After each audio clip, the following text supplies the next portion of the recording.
Baik, Assalamualaikum warahmatullahi wabarakatuh. Saya Muhammad Hafiz Yanwardi. Akan memperhatikan bagaimana cara mengaktifkan Hyper-V di Microsoft Windows. Nah, di sini saya akan pakai Windows 10. Untuk yang belum pernah memakai Hyper-V sama sekali, kita bisa buka di sini, ketik di sini, di type here to search, kita ketik Windows Feature. Nah, pertama ini, kita tunggu sebentar. Nah, di sini ada berbagai fitur yang disediakan Windows. Bisa dilihat di sini ada Net Framework 3,5, 4,8, ada direktorinya bisa dilihat di sini, ada yang aktif, ada yang tidak. Jadi tidak semuanya diaktifkan secara default oleh Windows. Nah, di sini ada Hyper-V. Kalau misalkan pertama kali ini seharusnya tidak ada checklist ya. Jadi secara default tidak ada checklist ya, bisa di checklist. Nah, ini karena saya sudah pernah memakai Hyper-V sudah di checklist. Nah, misalkan baru pertama kali di checklist, Windows ya, sistemnya akan memeriksa apakah komponennya lengkap untuk bisa menjalankan Hyper-V. Jadi kalau misalkan sukses, biasanya akan diminta restart komputer. Setelah restart, maka akan bisa menjalankan Hyper-V-nya. Nah, misalkan dalam pencarian komponen itu terjadi kesalahan, misalkan komponennya korup atau terserang virus, ada yang kurang, begitu komponennya tidak bisa merun Hyper-V komputernya, bisa kita gunakan seperti ini dulu. Pertama kita command prompt. Oke, command prompt. Lalu klik kanan, run as administrator. Jadi kita hanya akan memakai command prompt untuk admin. Nah, ini sudah untuk admin. Nah, ada 3 metode yang pernah saya pakai sebelum ini. Yang saya pakai itu adalah ini. Apabila komponennya hilang atau rusak, bisa kita pakai SFC scan down. Jadi SFC scan down ini akan memeriksa, men-scan komponen-komponen di Windows. Dan apabila ada yang rusak, dia akan memperbaikinya. Dan fungsinya ini secara umum sama dengan AISM, Online Cleanup Image Restore saat ini. Jadi ada 3 metode, bisa SFC scan now. Saya sudah merun SFC scan now sebelumnya. Dulu saya Hyper-V-nya rusak juga, tidak komponennya ada yang kurang dari Windows-nya. Saya coba SFC scan now. Dia akan men-scan beberapa waktu sampai akhirnya selesai. Dicoba lagi di Windows fiturnya, ternyata bisa Hyper-V, tinggal di start aja. Jadi bisa diketikkan SFC scan now, bisa di press enter begitu. Karena saya lewati. Misalkan setelah SFC scan now belum bisa juga, bisa dicoba yang start component cleanup yang ini, ISM online cleanup image start component cleanup. Kalau misalkan ini belum bisa juga, pakai ini juga, restore health, cuma ganti belakangnya aja restore health. Nah, itu harusnya sudah bisa ya. Kalau misalkan, kalau saya sebelumnya tinggal SFC scan now saja dengan komponen cleanup sehingga saya langsung bisa. Jadi itu. Nah, setelah komponen cleanup itu harusnya kalau misalkan di checklist dia memeriksa komponen, harusnya sudah lengkap. Setelah sudah lengkap itu baru kita bisa merestart komputer, disuruh dia merestart komputer. Nah, setelah merestart komputer kita bisa mengakses Hyper-V-nya. Nah, pertama itu kalau misalkan ingin mengakses Hyper-V, bisa ketikkan di sini Hyper-V. Nah, misalkan tidak muncul, ini kan tempat saya muncul. Hyper-V Manager.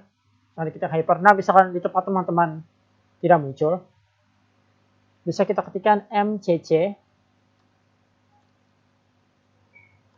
Bisa kita ketikkan mmc.exe. Hasilnya run command. Bisa kita klik, nah Microsoft Management Console. Kita pencet yes. Nah, setelah ini muncul interface ini, kita pencet file.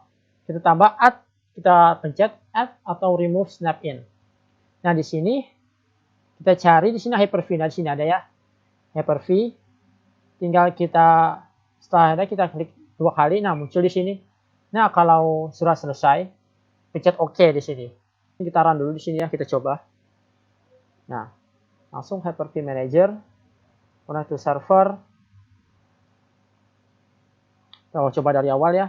Jadi dari mmc ya, mmc.exe, kita pilih snap-in-nya baru, kita tambahkan, baru Hyper-V Manager, kita pencet connect to server tadi. baru kita pilih komputer. Kita pilih komputer lokal. Oke. Nah, ini komputer saya ya, desktop 3CC44CR. Sudah saya buat sebelumnya nih, saya tes Ubuntu. Untuk Ubuntu 20.04. Ini state-nya off. Kita coba buat yang baru lagi. Kita klik create. Nah, akan muncul tampilan seperti ini ya. Muncul tampilan seperti ini. Kita coba Ubuntu 20.04. Kita coba Ubuntu. Kita create virtual machine. Nah, ini akan verifying dulu, akan melakukan proses-proses dulu ya sebelum menyiapkan virtual machine-nya. Nah, biasanya kalau misalnya pertama kali yang memakai virtual machine pakai Ubuntu seperti yang tadi, biasanya akan ada proses mendownload dulu. Mendownloadnya itu ukuran itu kira-kira 2 GB. Ya kira-kira. Nah, ini sudah terlihat yang baru. Jadi 2 GB. Jadi sebelum dia menyiapkan virtual itu, dia akan mendownload dulu komponen-komponen dari Ubuntu tadi, dari operating sistemnya. Jadi ini masih proses, kita tunggu dulu. Oh, sudah selesai. Oke. Nah, di sini kalau sudah proses ya, sudah verifikasi, sudah dia menyiapkan, akan terlihat tulisan sini virtual machine created successfully. Nah, di sini kita coba edit settings. Edit settings ya. Nah, settings for Ubuntu, nggak tahu ya Ubuntu yang mana ini, sama ada 2. Nah, kita misalkan nih untuk membedakan, kita ganti misalkan test VM. Nah, gitu. Kita apply. Oke. Kita ganti namanya aja dulu ya. Nah, jadi ini yang sudah saya coba kemarin, ya sudah saya coba sebelumnya. Nah, ini yang tes VM-nya, yang baru kita buat tadi. Setelah misalkan kalau baru kita buat tadi, ini tes VM-nya, kita ubah namanya tadi. Sini bisa kita atur juga macam-macam selain nama. Ada name tadi ya, checkpoint ini untuk semacam tempat kembalinya ya, misalnya kita merun lagi akan kembali ke checkpoint itu state-nya. Lalu integration services. Nah, di sini kita bisa alokasi memorinya mau berapa RAM, minimum RAM-nya berapa, maksimum RAM-nya berapa, memori buffer berapa, lalu prosesornya ada 4 nih, virtual machine limitnya berapa persen, jadi bisa kita atur-atur ya sesuai keinginan kita. Oke. Nah, kita coba tes VM ini yang baru kita buat. Kita start. Jadi klik kanan pencet start ya. Oke. Ini tes VM. Bisa dari sini tes VM created baru tanggal ini 14. Saya merecord ini 14 November 2021 jam 4:47. Versi 9, generation 2. Lalu nah. Bisa lihat sini memori ya. Kalau memori 248 minimum, maksimum, asal memori, networking-nya, adapter. Nah, untuk melihat virtual machine-nya, kita klik 2 kali di sini, di kotak ini. Tunggu dulu. Nah, dia mau connect ke test VM, nama virtual machine kita tadi. Nah, dia baru merunning.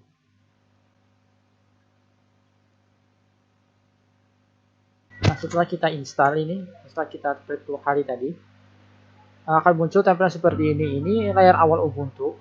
Jadi kalau misalnya kita ingin menggunakan Ubuntu, bisa kita lanjutkan, pilih bahasanya di sini. Ada bahasa Indonesia ya. Ada bahasa Indonesia di sini. Kita lanjutkan. Lalu kita pilih sistem paman ketiknya, kita pakai US saja. Lanjutkan. Di mana saya mungkin di waktu Indonesia Barat saja ya. Lanjutkan. Atau kita pakai Indonesia Tengah saja. Di Makassar.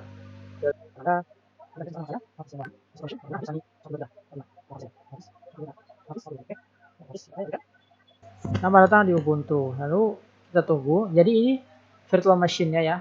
Ini beda dengan yang ini, terpisah dengan yang di laptop kita. Di laptop kita kan Windows ini. Kita lihat sini ini Windows. Nah, di sini ini dia memakai Ubuntu. Jadi sendiri. Virtual machine sendiri gitu.